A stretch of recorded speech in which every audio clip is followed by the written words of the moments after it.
remercie Madame, Mademoiselles et Messieurs.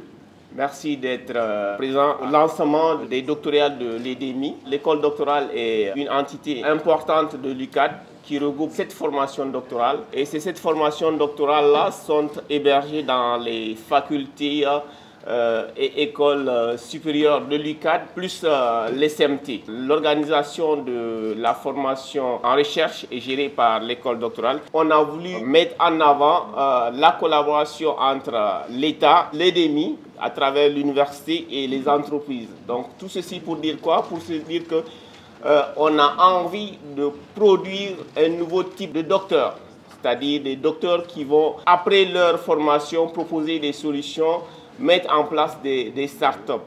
C'est avec un immense plaisir que je vous accueille à ces doctorales placées sous le thème mathématiques et informatique.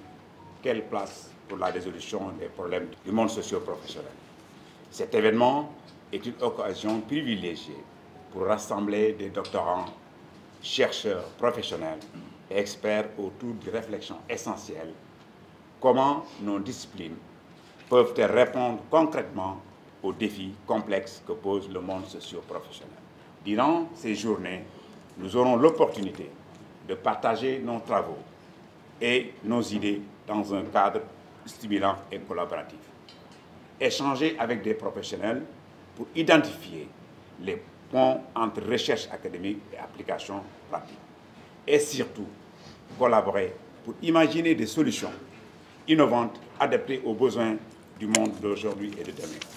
Il est heureux de constater que l'université est en train progressivement de se tourner vers le monde de l'entreprise pour essayer au moins de contribuer à la résolution des problèmes qui se posent en milieu socio-professionnel.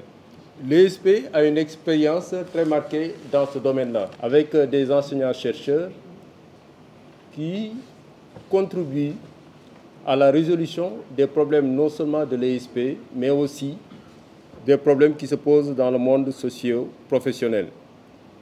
C'est dans ce cadre-là que l'ESP est en train de développer des outils au niveau même de l'ESP pour la gestion quotidienne de l'ESP, mais aussi en train de contribuer à la gestion quotidienne des affaires de l'université Cheikh Anta Diop.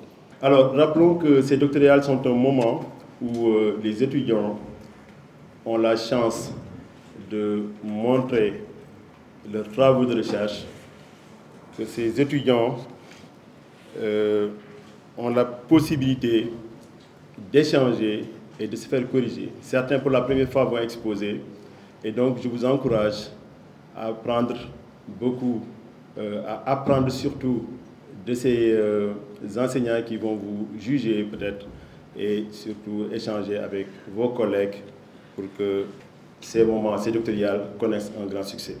Alors, c'est difficile peut-être de vous dire que vous connaîtrez toujours des succès. Ça, c'est des conseils que je vous donne à tous ces doctorants parce que ça va être difficile pour la première fois, mais quand même, soyez concentrés, soyez vous-même pendant vos exposés. Nous sommes fiers que vous soyez là aujourd'hui, certains pour présenter et d'autres pour participer. Au nom de professeur Aminata Niang-Diène, nous vous souhaitons la bienvenue à l'Université Cheikh Anta Diop de Dakar à l'occasion de ces doctorales de l'EDEMI, mathématiques et informatique, quelle place dans la résolution des problèmes du monde socio-économique.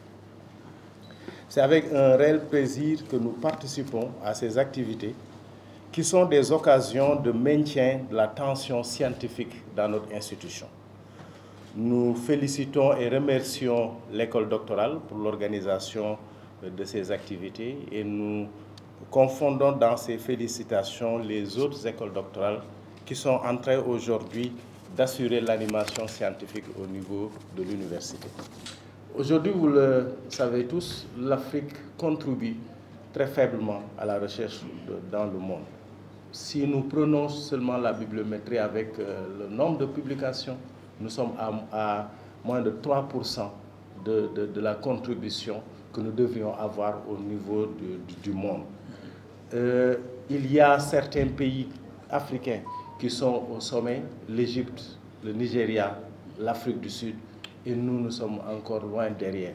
Et il est aujourd'hui important que ces écoles doctorales, que nos institutions redoublent d'efforts, essaient de travailler pour mobiliser toute la communauté scientifique, pour qu'on puisse aller chercher les moyens, qu'on puisse avoir des infrastructures de classe mondiale pour qu'on puisse faire des recherches, comme le disent les Anglais, de cutting edge research, des recherches de portée internationale qui peuvent nous permettre d'avoir des résultats qui aident nos communautés pour améliorer leur vie. Il nous faut également, et ça c'est extrêmement important et c'est l'occasion, ce qui nous réunit aujourd'hui, le renforcement des capacités des doctorants et des jeunes chercheurs. Il nous faut travailler à renforcer nos jeunes en termes de leadership, en termes de communication, en termes de prise de décision pour permettre à ces jeunes chercheurs d'être au devant de la scène et de proposer des solutions idoines pour les problèmes que nous rencontrons. Le cadre, effectivement, est parti pratiquement en même temps que presque l'Europe dans la réforme LMD. C'est vraiment un des domaines où on a sauté très tôt sur l'occasion et on n'a pas du tout été en retard. Et l'école doctorale de mathématiques et informatique a toujours joué un rôle d'avant-garde et de précurseur. Je crois que nous avons été parmi les premiers à avoir des textes stabilisés, à avoir un modèle de règlement intérieur et des procédures de soutenance qui ont vraiment inspiré pratiquement l'ensemble des 6 écoles doctorales, des autres écoles doctorales. L'LMD n'a pas pour vocation de transformer les facultés en de grandes écoles de formation professionnelle. Les écoles de formation professionnelle ont leur vocation. Mais il s'agit, dans la formation, d'intégrer plusieurs éléments de compétences pour assurer une ouverture internationale aux étudiants et leur donner des compétences qui vont leur mettre en adéquation avec le monde socio-professionnel de leur milieu.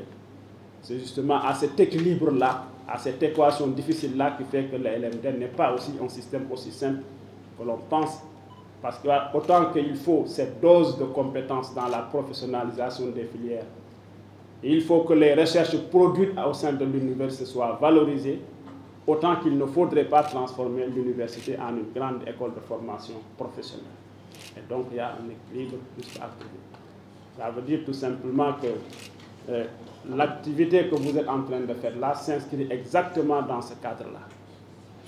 C'est exactement dans ce cadre-là parce qu'il s'agit de réunir à la fois les professionnels, les doctorants et les enseignants, chercheurs pour construire ensemble ce modèle dont je viens de parler.